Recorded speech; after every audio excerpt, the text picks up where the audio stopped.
Imagine la scène. Tu es assis dans un restaurant en mode chill, relax, et totalement en paix avec toi-même. Soudain, le serveur s'approche de ta table et te propose une nouveauté culinaire. Un plat copieusement garni de testicules de phacochère. Quelle serait ta réaction? A-t-on le droit d'être raciste? Est-ce que les gens ont le droit de ne pas aimer ce qui ne leur ressemble pas?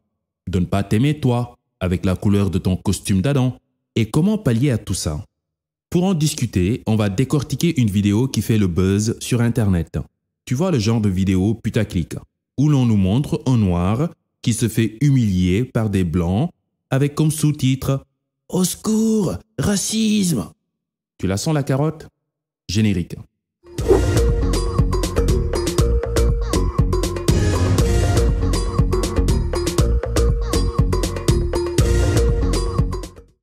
Avant de commencer, je ne vais pas rentrer dans l'étymologie du mot racisme, ni dans les différentes formes de manifestation.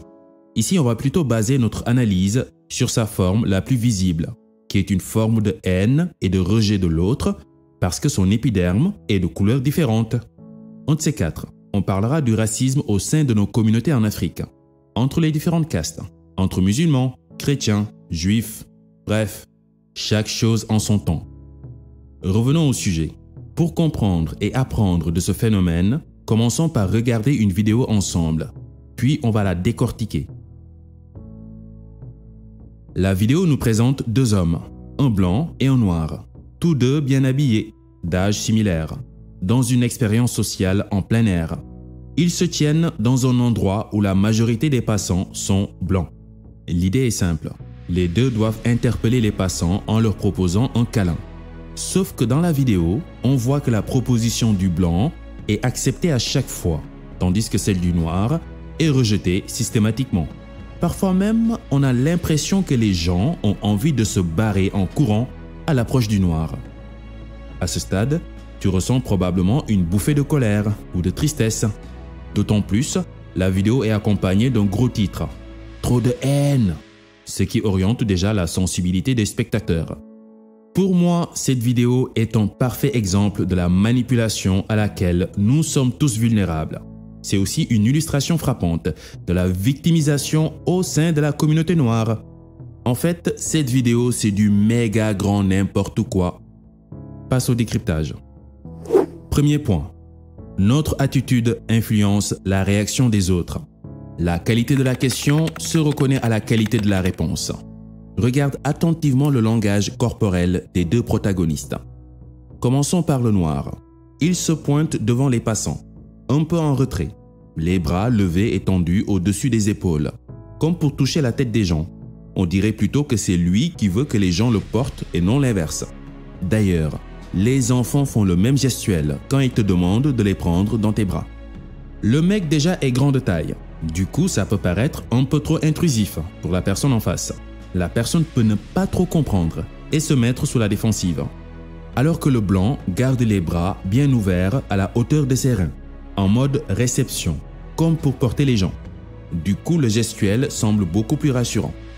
Un autre petit détail, le blanc paraît plus sûr de lui, ce qui est un peu normal puisqu'il joue à domicile. Il coupe carrément la voie aux passants et ne leur laisse pas vraiment le choix que de céder au câlin. Tandis que le noir se place un petit peu plus en retrait, avec un geste pas très rassurant. On sent qu'il n'est pas vraiment à l'aise, comme s'il s'attendait à taper poteau.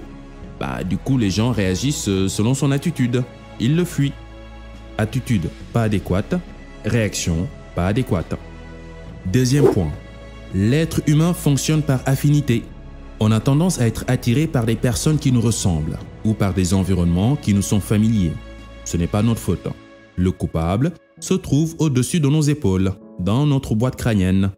Face à une situation, notre cerveau doit prendre une décision à une fraction de seconde, afin d'augmenter nos chances de survie, de sécurité ou de succès. Donc, pour éviter de perdre du temps et de l'énergie, le cerveau va filtrer les informations dans notre mémoire et nous présenter les plus familières, pour que nous puissions nous baser dessus et réagir rapidement. En gros, les connexions dans notre cerveau se font en suivant le chemin le plus court et le moins pénible. Tu me diras certainement que les connexions dans la vie réelle se font exactement pareil. Bien vu. Donc, mettre un blanc et un noir dans un milieu de blanc va forcément provoquer des réactions plus favorables envers le blanc. D'ailleurs, dans la vidéo, en aucun cas on nous montre le noir faire sa proposition à un noir. Étonnant quand même. De ce fait, les gens de peau blanche qui semblent ne pas avoir l'habitude de se faire interpeller de cette manière par un homme de peau noire peuvent évidemment être déboussolés et du coup ne pas trop se sentir en confiance et par conséquent refuser d'embrasser l'inconnu. Ni plus ni moins. Rien à voir avec le racisme. Calmez-vous les mecs, calmez-vous. Et je pense que si c'était le cas, leur réaction allait être beaucoup plus hostile. Ils pouvaient l'insulter, lui crier dessus ou carrément le taper. Mais non, ils se sont juste décalés gentiment. Maintenant, imagine la scène. Tu es assis dans un restaurant en mode chill, relax et totalement en paix avec toi-même. Soudain, le serveur s'approche de ta table et te propose une nouveauté culinaire. Un plat copieusement garni de testicules de phacochère. De deux choses l'une. Soit tu te laisses aller dans la découverte, en essayant de goûter évidemment, soit tu te retiens en disant gentiment « Non merci, servez-moi un bon plat de tiep, s'il vous plaît. » Et tu as parfaitement le droit. Parce que c'est une question de goût et de couleur. Ça ne se discute pas. On ne peut pas tous aimer la même chose. Imagine un monde où tout le monde se ressemble, s'habille pareil, parle de la même manière, mange la même nourriture et habite au même endroit. Tout le monde s'appellerait par exemple homme ou femme. Les conversations seraient du genre « Salut homme, salut homme, j'ai mangé une tomate verte et c'était délicieux.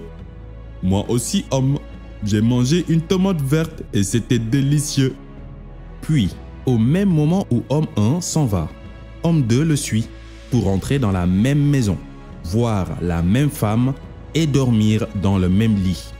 Est-ce que tu vois le délire? Même Truman Show serait étonné. Donc, quelque part, le fait que les humains aient différents goûts n'est pas si mauvais que ça, finalement.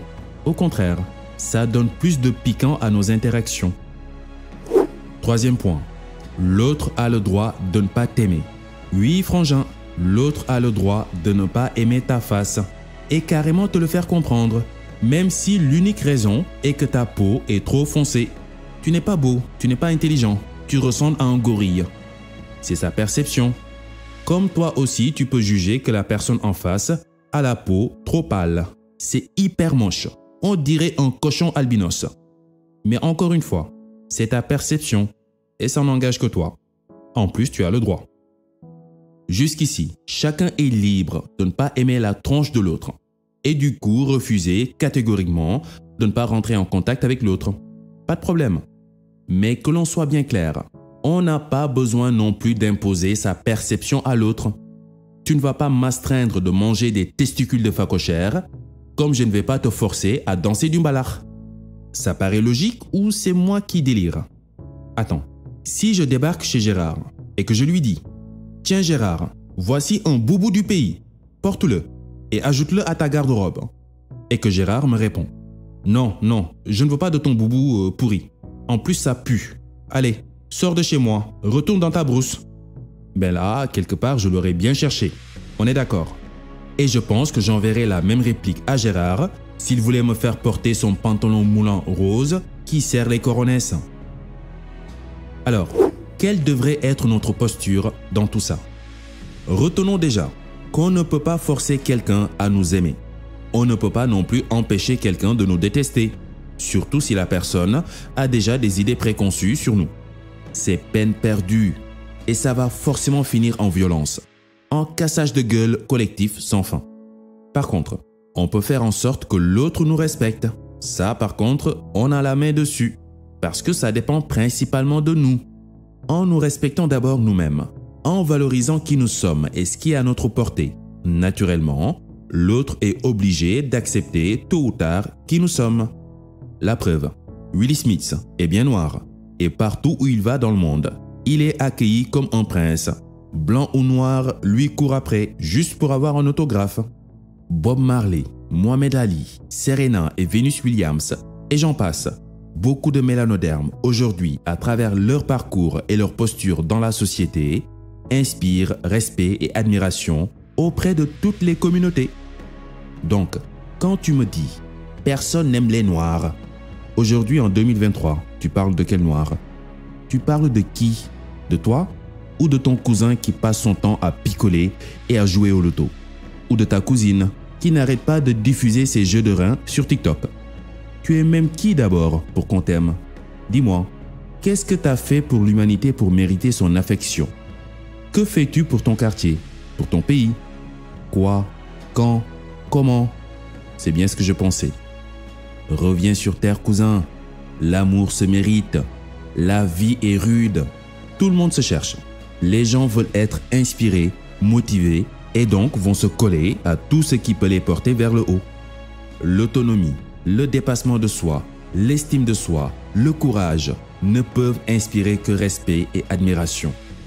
La mendicité, la dépendance, la lâcheté, la misère ne peuvent inspirer que mépris et rejet. D'autant plus, chaque individu sur cette planète a déjà toutes les ressources nécessaires en lui pour évoluer.